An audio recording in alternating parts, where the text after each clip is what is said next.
merda! Pasok sa kulungan! Pasok pa rin sabi mo. Hindi mo ba ako kilala? Anak ako ni Vultra, no? Nagpapatawa ka ba? Maniwala ka! Anak ka ng Reyna Vultra yan! Tiisin mo na lang!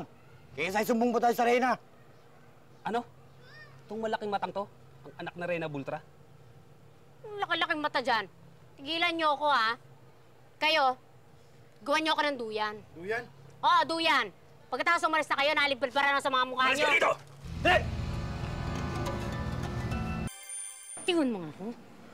Alam ko na ang pagpapanggap mo. Huwag kang mag-alala. Papalakpakan kita sa galing ng kasinungalingan na isip mo. Sasabi mo? Huwag ka na magmangmaanga pa. Alam ko na ang pagpapanggap mo. Kung nabilog mo ang ulo ni Vultra na ikaw ang anak niya, Savannah, nagkakamali ka. Bakit? Anak naman talaga ako ni Vultra, eh. Alam mong hindi yan ang katotohanan. At alam kong alam mo, kawawa ka oras na magsalita ako. Kawawa ka oras na malaman ni Vultra ang katotohanan. Hindi mo na kailangan magsalita, Savannah. Kitang-kita ko na natumbok ko ang pinagbumulan ng takot mo.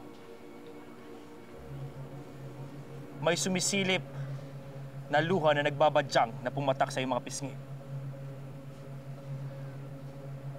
Hindi mo ba nararamdaman yan, Savannah?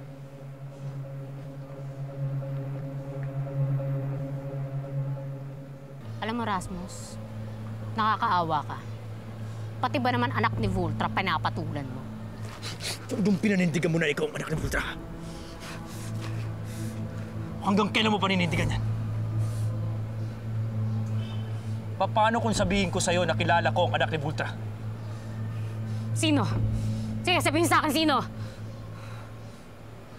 Sigurado kilala mo rin siya. Dahil taga Tierra Fuego din siya.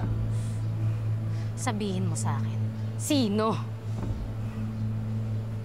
Si Alwina. Siya ang tunay na anak ni Vultra. At hindi ikaw. Nakakahindik isipin kung anong maaring gawin sa'yo ni Vultra. Oras na hindi ko mapigilan ang bibig ko. Ano ba kasing problema mo? Ba't ka pa kasi nakikisaw-saw, eh?